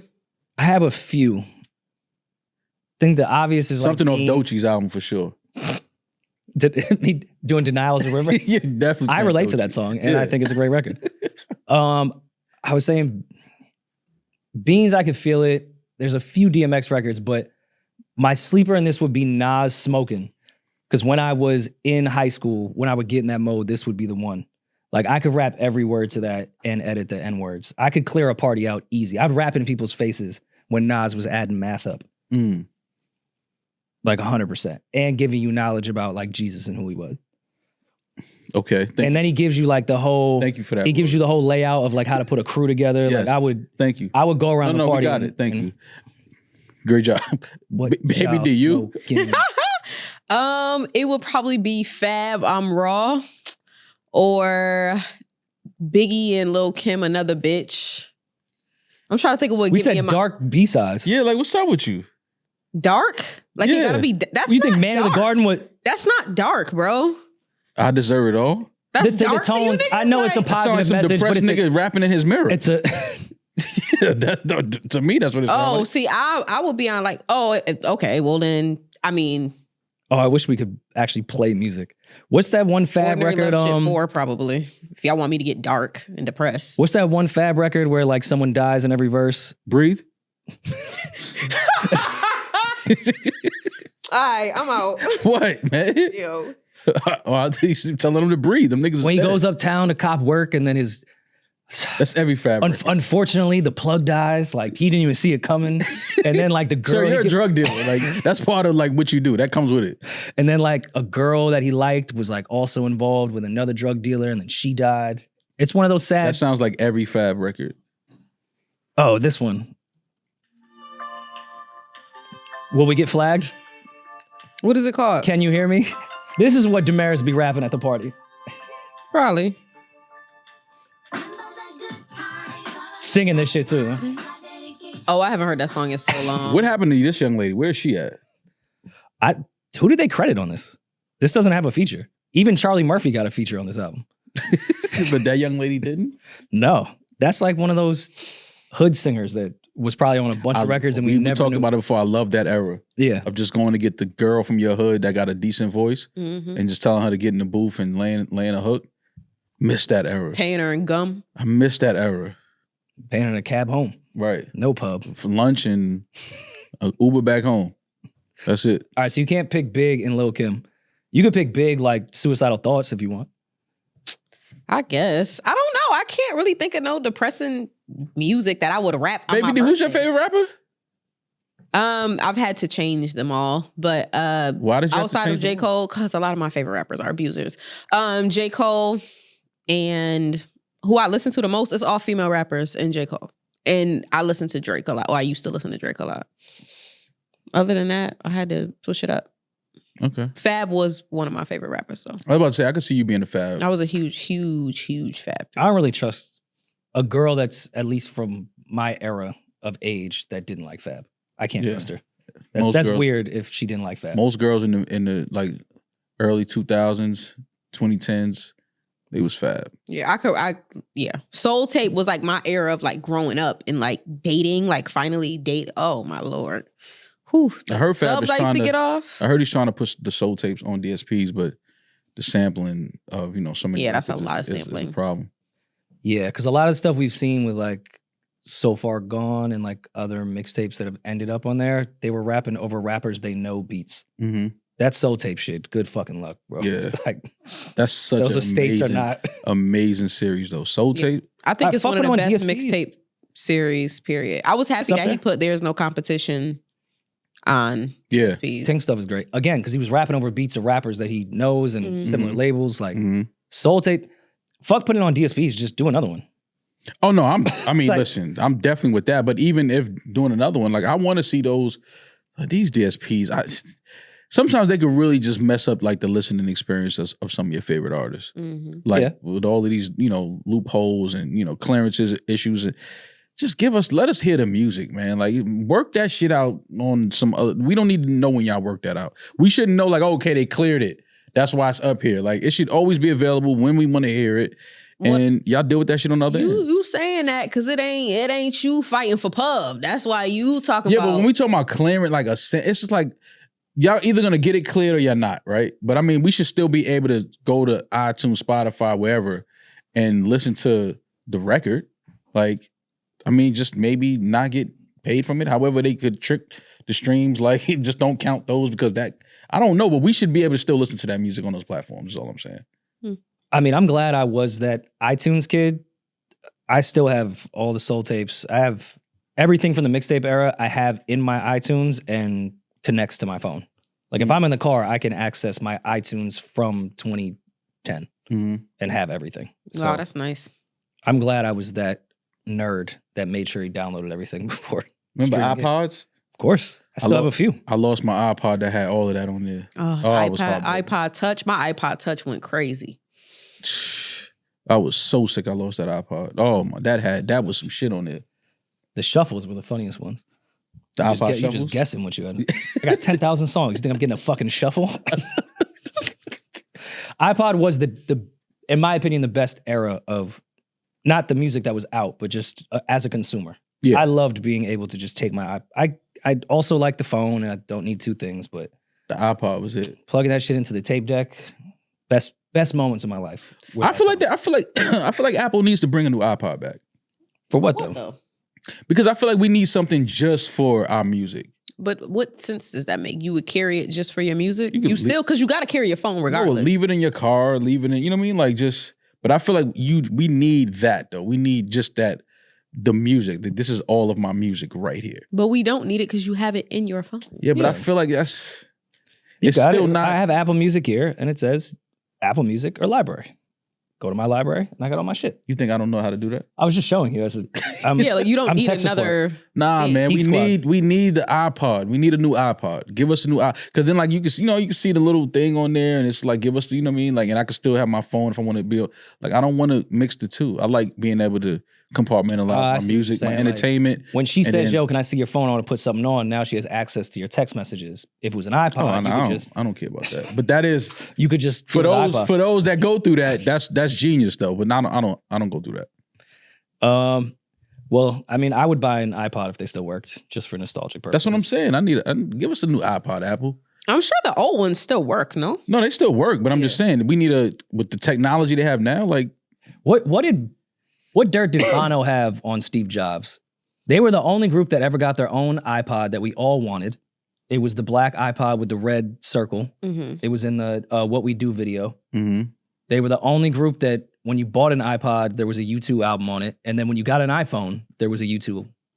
What list, what flight log did Bono find of Steve Jobs? Oh, they was probably close friends, man. That iPod, I wanted that iPod so badly. I didn't even know this existed. What? Mm-mm. I only knew about it because 50 and Game had it in the What We Do video. And then from there, everyone was like, yo, what the fuck was that? And they was like, oh, it's the U2 one. But was it for sale? Like, I never saw anyone with it.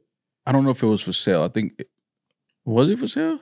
Well, Demaris got the... So only Jimmy Iovine and Bono had it, is what we're saying. I'm sorry. I'm looking at this article that says Bono is sorry for forcing U2 album on everybody.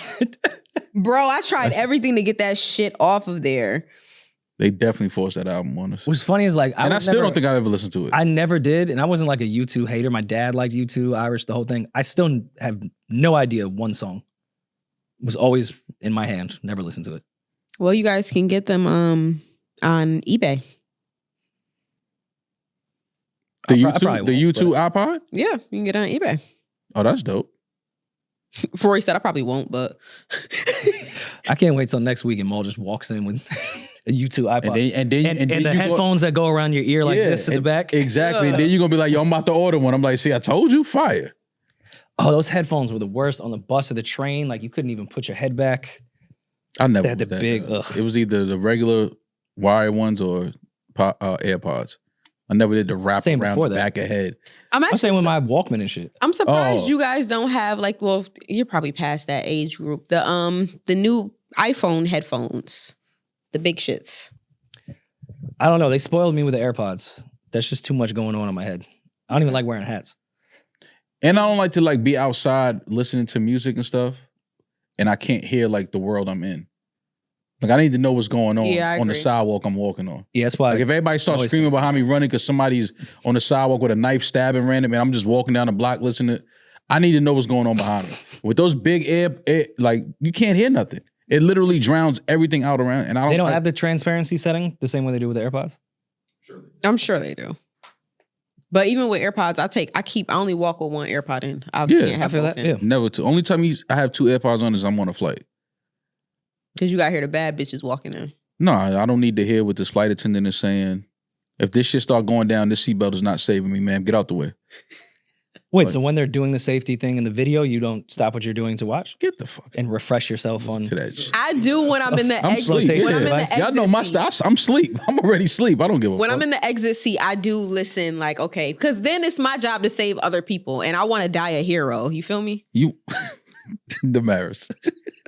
You don't want to die a hero? I don't want to go down like, they was like, yeah, like if somebody survived to tell them that I didn't do everything I could, that's wild. I'm not leaving that legacy. Baby D, God forbid, if we on the flight together and that shit start going down, wherever you sitting at, you better do what I do. What? Let's try to get the fuck out of here as fast as we can. Is that not the most in-your-face proof that the airlines do not give a fuck about your safety and only the money that you bring? They don't vet anyone except for a flight attendant walking up to you, kneeling down and going, "Are you able to open the door in an emergency?" And you say yes. And she walks away before you even say yes. Mm-hmm. That is how they vet the person that in an emergency, they want to know if you're able to, is going to make sure all of us can get out of this plane. Mm-hmm. Have you ever been in a plane accident? Have you ever been in a stressful situation? What's your decision making? Do you have anxiety? Nothing at all, except for all we know is your name on a ticket. We don't know what your weight class is, your age, nothing. Doesn't matter. No, it don't matter. In the event of an emergency, can you open the door? Are you able to do something you've never done before in your entire life during a situation that is the most traumatic situation a human being could be in? Mm-hmm. Yeah, I got this. Yeah, I got it. Works for me. As long as I have extra leg space, I'm good. And I don't even know if I wouldn't know how to open that door, even if I'm reading the instructions. Because the instructions are on it. Lift this, turn that. I don't know that if this shit lands in water, that I'm gonna be able. I'm like, it's not opening. Like I don't know if I'm gonna be able to open. See, this that's door. how I feel about the air things that are allegedly gonna drop down. They're like, oh, unstrap this. I don't know how to. In the heat of the moment, I'm not gonna know how to do that, ma'am. Yeah, and that oxygen ain't gonna help. I'm still gonna pass out if this shit start going down. So it is what it is. Just from fear? Yeah, it is what it is. I've dropped my phone so many times in the seat. I do know how to take the cushion out for the flotation device, though. Oh yeah, I have seen it. I've seen the straps and everything.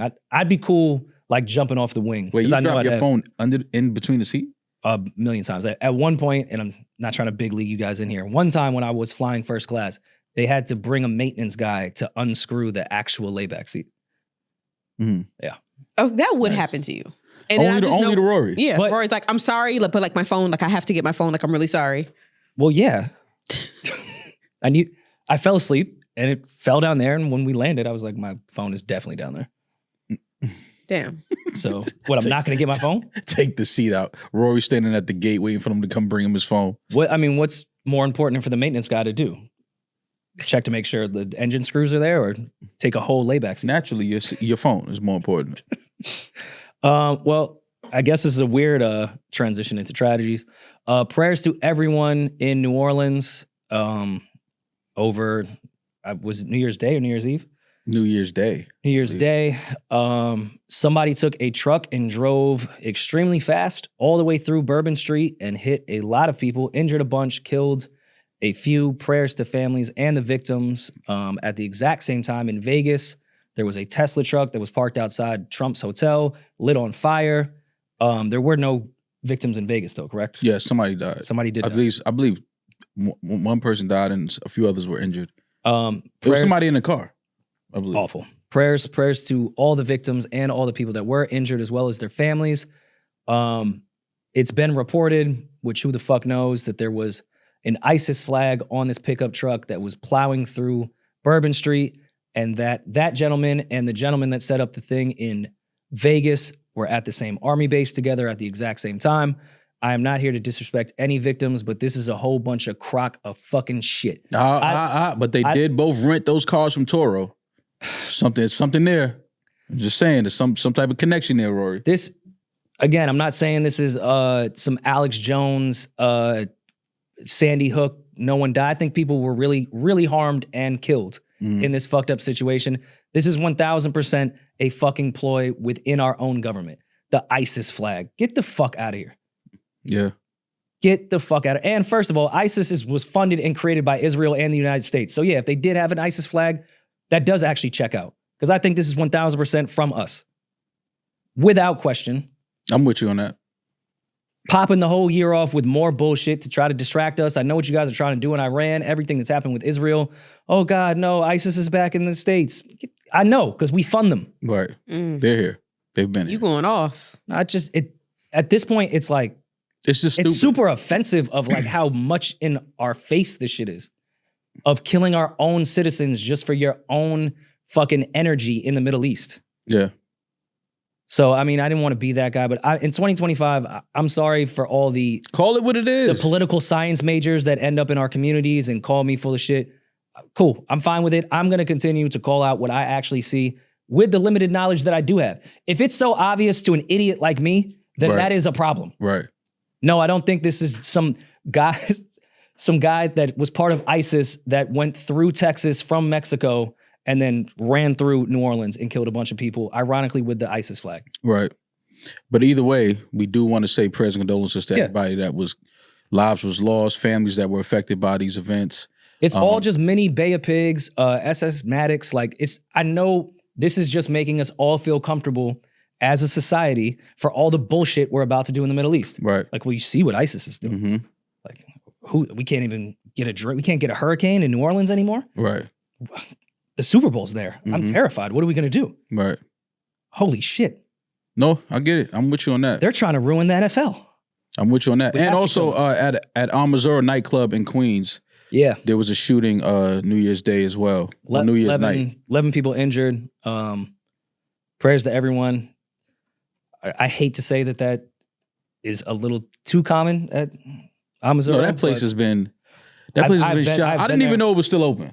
So when I was like, wait a minute, I thought they closed that down 7 shootings ago. Like 7 shootings ago. Yeah. He had told me yesterday morning, or whatever the fuck it was, she said 11 people were shot or injured at a Queens club. I said, Amazuro? And she said, how did you know? I was like, because I've been to Amazuro and shots ring off in front of that club every fucking night. You've been to Amazuro or Amazura? Both. Okay.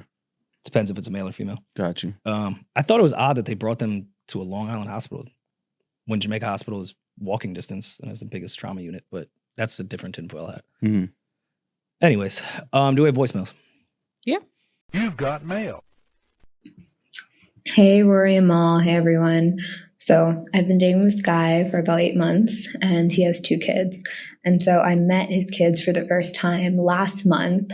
And since then, like, whenever I spend the evenings at his house, like, you know, they're there and we do dinner and like the whole thing. So I've like spent some time with them, but not that much.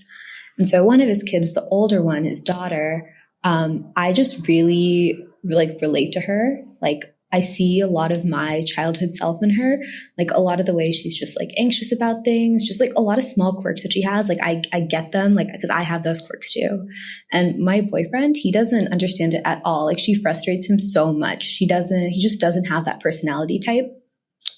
And so I actually love spending time with her because I feel like I'm able to be this like supportive, you know, understanding figure in her life. And like, I had a bad childhood, so I never had that. And so when I spend time with her, it feels like I'm like fixing something, you know, and like I've been through therapy and all of that, but like none of that makes me feel as good as like spending time with this child and like being able to be someone in their life that like I didn't have in my life and that I needed.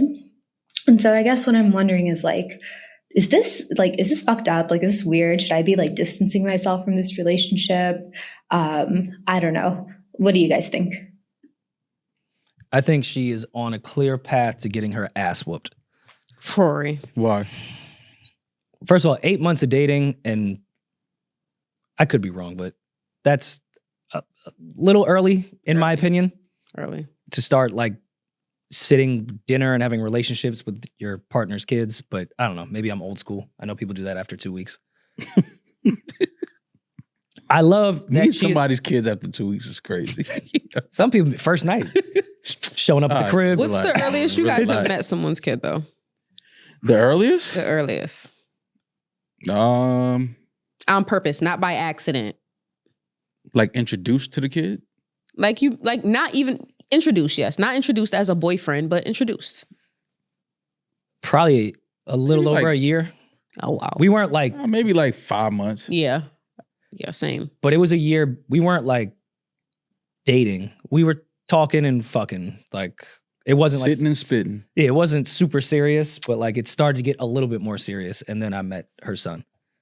But it wasn't really that big of a deal. Yeah.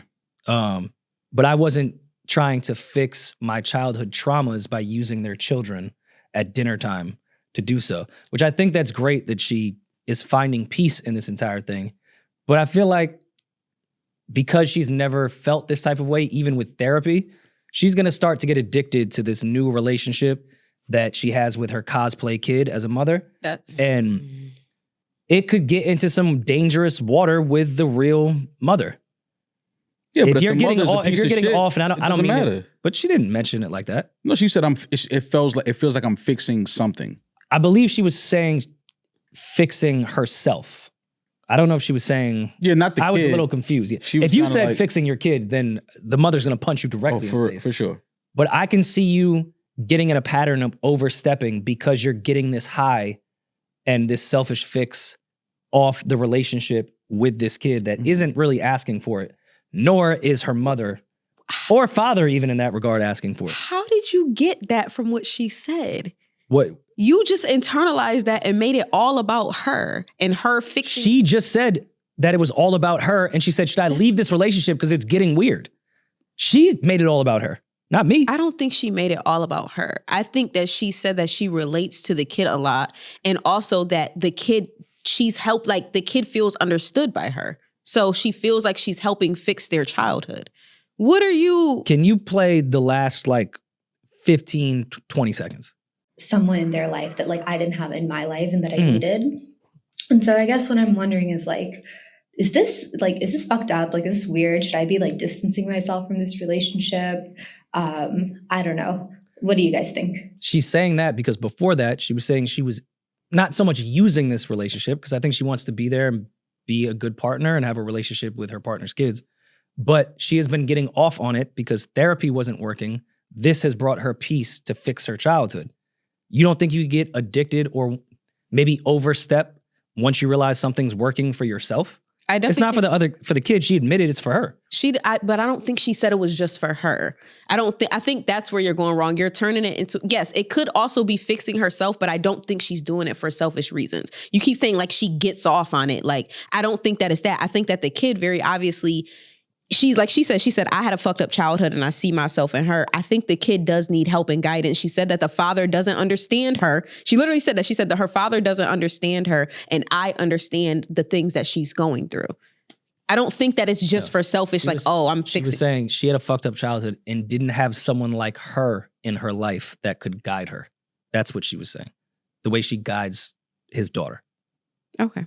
We can agree to disagree. That's what I'm just saying. I feel like she was saying that the girl that's calling, she had a rough childhood. Yeah. And maybe she's being to the daughter what she needed somebody to be to her. Exactly. No, Yes. that's what I'm saying. But that's because the daughter needs it. That's the thing. I don't think she's just doing it just for she might be right. We don't know what the It's very obvious relationship that is the like. daughter needs it. That's why she's doing it. That's why she sees herself in her. And she says her father doesn't understand you have her. bonus children, right? Yes, I do. So you can speak And to there's some things that I've seen in her, with all due respect to her parents, and their own things that they go through. Is everybody offers something different to a child. That's why I always said that, like, even when we got into that conversation where it's like, if you break up with somebody, you should leave their child alone. And I'm like, what happened to it takes a village? This is not just about me and your relationship. If I have entered into this village to help this child move along in life, I'm not just going to step out of that because I'm no longer in a relationship, because every adult that comes into a child's life has something different to offer them. But it's the also person I've called my bonus child, village, the person I've called my bonus child, but I never got kicked out the village. You talk that shit. The person that I call my bonus child, I have something different to offer her than her mother and her father. Her mother and her father both respect that, and even though we've broken up, they both still allow me to be in her life. Yeah, That's why aunts, uncles, fake aunts, uncles, exactly, godparents are so important. Because to your point, parents only have the perspective of a parent and can only give so much. Yeah, but it depends though on the relationship and how it ended with your partner. Because like, I remember one time, like a girl I was dating, she had a daughter, and like she would like, we were done, but she would always use she keep asking about you. That would be her way to kind of like still reach out to me, keep in touch. And I'm like, yo, get off my phone. I don't care that your daughter keep bringing my name up. I feel that too. You know what I'm saying? So it depends on how the relationship with your partner ended. And if you can tell that they're using that as a means to kind of like still have some type of communication with you. But if it ends healthy and it's like, all right, everything's good, and you still have this relationship with their kid, I think absolutely you should still, have to maintain that relationship. I mean, not when it's being used to kind of like keep some type of energy going with you. But if you have a real relationship with the kid, then the relationship can't be used. Like if I have a real relationship with your child, like a real one, not we was just cool because me and you were dating. Like me and this child have each other's phone numbers. We have secrets. I have a relationship with this child. Then there's nothing you can say to use that against me because I have a real relationship with that child. You don't have to manufacture one. One already exists. What it sounds like with Shorty and you was she was manufacturing or, okay, yeah, the kid might have asked about you, but she's only using that to get in touch with you. Yeah. Whereas with me, from my experience, and I can't speak on everybody else's experience, that person, it could be times where we're not speaking and he'll be like, yo, so-and-so is asking about you. I told her to text you. And it's like, I don't have to respond to you because I have her phone number or I have her mother's phone number. You see what I'm saying? But you're also the adult in the situation too, though. Yeah. So you have to have some couth if the parents don't want you to communicate with their kid. That's not the case with you. Yes, but and I don't think that was the case with her either. And age, I'm assuming that their child wasn't that old. Like Demaris, I think you're speaking about a teenager at this point, right? A 12, yeah. 12, okay. Just thinking phone, whatever. But I think that changes with age too. Like a girl I was dating he was like 5 or 6. Yeah, there's only so much of a relationship that could even exist as opposed to a 12-year-old. Yeah, you could have a... Yeah, he don't remember you. Yeah. 5 years old? Yeah, he thought you was the milkman. Yeah. But to go back to this woman, kind of what we're talking about, she said she's only had a handful of times that she's even met with his kids. They had like 2 or 3 dinners, whatever the fuck she said. She said, hasn't been much time. Mm-hmm. Don't overstep just because you're enjoying fixing your childhood through your partner's kid. You can overstep, is all I'm saying. That's my advice to her. Not to get out of the situation, but tread lightly. You've only been around the daughter a handful of times. Yeah. You're recognizing things that you may not even understand because it's only been a few times. Yeah. Don't overstep. Yeah, definitely don't overstep. And if that relationship, not even just with the guy, with the daughter is meant to be, and you're meant to be an angel in her life, then it will naturally happen. I remember at Will Smith's ex-wife, Cherie, had to tell Jada when him and Jada first got married, like, chill, shorty, you a little bit too eager for like this whole family shit and with my son and everything. Like, they talked about it on the Red Table Talk. Like, yeah, you came in a little eager. Chill the fuck out. This is still my family. But eventually she earned that spot in her son's life. Mm-hmm. She earned that spot. So just let it get there. You a little too eager. You know what I'm saying? Fall back. Yeah, chill the fuck out, bitch. This is my family. Like, you doing too much. Yeah, relax. Yo, I don't know about so many celebrities' first families. So Will Smith has kids outside of Willow and Jaden? Yeah, he has, what's his son's name? Thank you, Peach. I'm not crazy, right? I had no fucking... You guys didn't know that? Yeah, he has... Will Smith got a whole video with his kid in it. What are you talking about? Like, just the two of us. I thought that was like an Jaden. actor. No.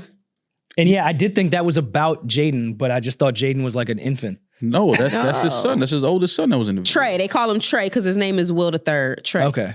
Yeah, that's his baby with Cherie Zampino. And you don't remember how they used to make fun on the internet because it'd be like Jada, Will, and Cherie, like they'll all be on vacation together and they used to be like, oh, I knew they were swingers. Because his ex-wife goes everywhere with them. I guess, yeah. That just never stuck in my brain. Mm-hmm. I do remember some of that though. Yeah. But like even finding out late that Caitlyn Jenner, formerly known as Bruce Jenner, has a whole family. Yeah. Mm-hmm. Like I figured that out recently. That Bruce Jenner had a whole family? Yes. I thought like Kylie and Kendall, like that was his first go at it. I didn't know he had 17 kids and a full wife before that. Yeah, absolutely.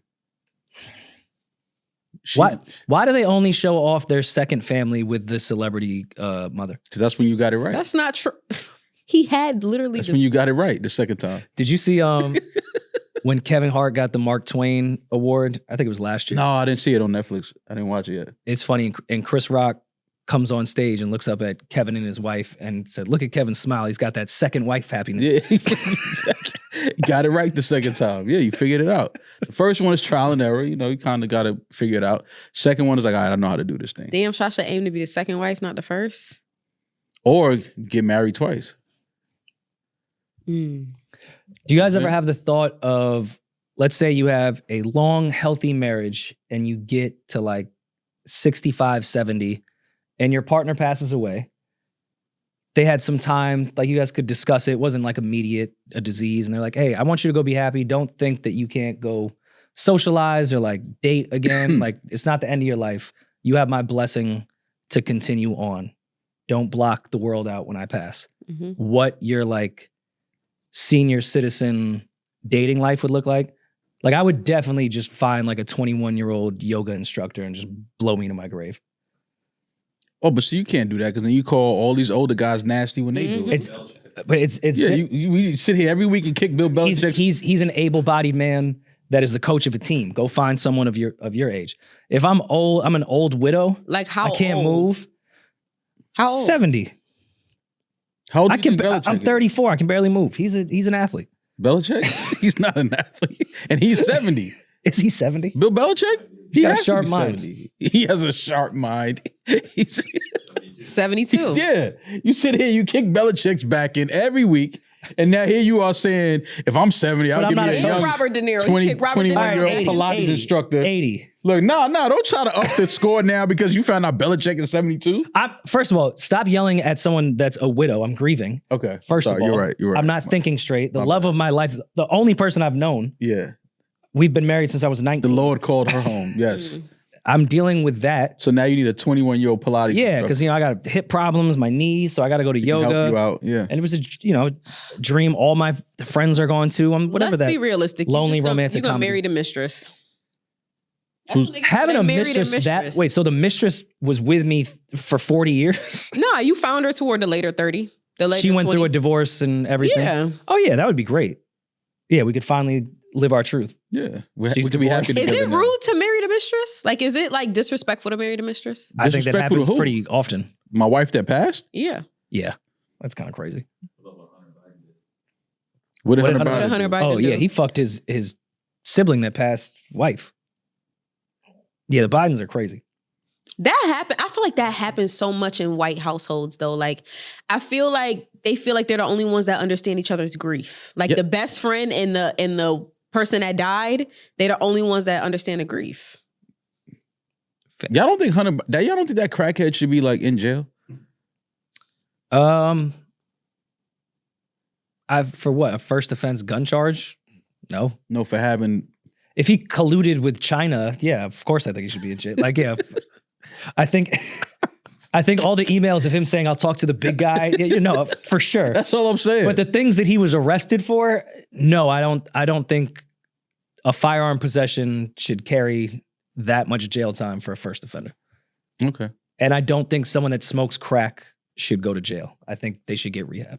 Okay. And I think someone that fucks two hookers and films it on their laptop with a gun and crack should actually be awarded instead of being. That's He fucking said amazing. that's cool as fuck. Like, what a life. That is If sick.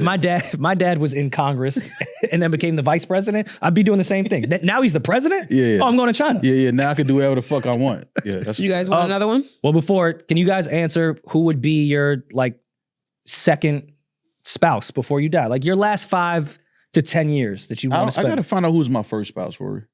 You talking about my second one? You met her at a farmer's market. She writes poetry. The most quintessential wife that you could have. You loved her to death. She got 2 bodies. 0. Mm-hmm. You took her flower. Mm-hmm. And then she wrote a poem on a plate with a flower Mm-hmm. about it. Yeah. And then you put it on your mantle. And then she with passed. her ashes next to it. And Yeah. so who would I remarry? Not even remarry, but who would be your next situation? You're about, Oh. you don't have much time left, but you got to live your years. I'll find like a middle-aged lawyer, Okay. something like that. Supporter, like, Yeah, she's Sit in the back of divorced. the- She's divorced. Kids are grown. Mhm. She's just I feel looking to get nailed to the wall every night. You think, and your 80-year-old ass is gonna nail her to the wall, pa? That's a fact. This Get shit the work. fuck out of here. You The niggas amount need of to be stuff they have- This realistic. shit work. well, first of all this stuff I think may end up ruining these fucking kids and they're going to have ED way younger than most people. But at the rate that we have these pills, by the time I'm 80, I'll easily have an erection with the shit they have going. Okay, you'll I'll have be an able to- erection. You won't have working hips, nigga. First of all, I'm dating the yoga instructor. Yeah. She'll help me. You don't see how he tied in health and fitness? That's how I met her. Yeah. I think you niggas is living a fantasy. I think you're going to find like some nice young 30-year-old Latin salsa dancer. That's a fantasy. Bro, if my husband dies and I'm a 79-year-old woman, I'm going to live out the rest of my years alone with my children. And I'll be perfectly fine. I have been dating since I was fucking 14 years old. I've been dating since I was 14 years old. If I'm on my husband and my husband after dies, 30 years and no, bro. And Sing Sing, I'm going to. You gonna let him use your address as a?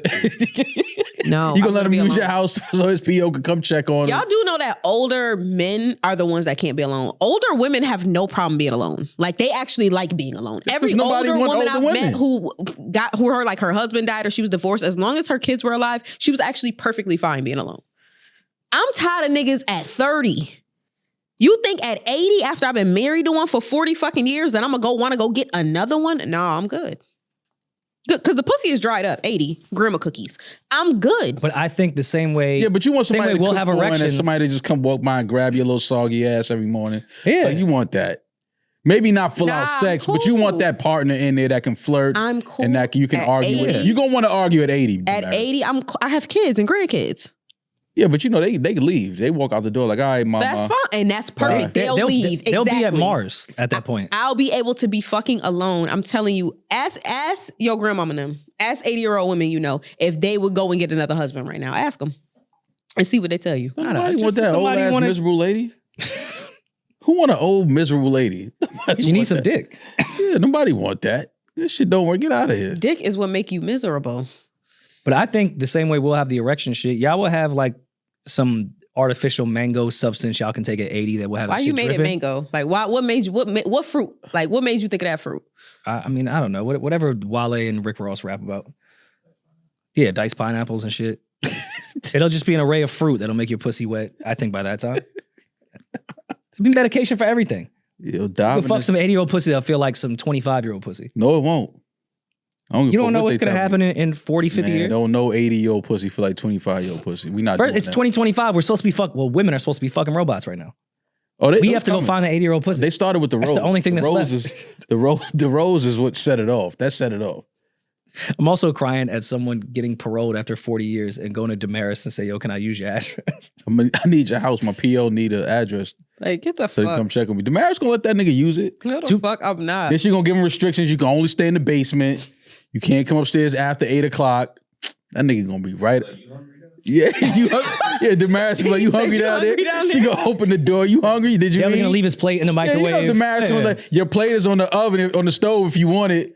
Just stop trying to get that man to come upstairs, Demaris, and just let him sleep in the bed with you. Get the fuck trying to leave that nigga in the basement. It's cold down there. A few weeks ago, not even shit, 2 weeks ago, one of my lifelong friends that I've talked about on this pod that has had some criminal issues asked me, he's trying to get a truck driving job right now in Jersey, and asked if he could use my address for it. I've only laughed that hard twice on the phone. It was once when Love and Hip Hop called me and asked if I wanted to be on it. Mm-hmm. And the second time when my criminal friend since kindergarten asked if he could use my address for his truck driving job. Like he hasn't had warrants and police come to his house now. I was like, no. So they can come to my house? Nah.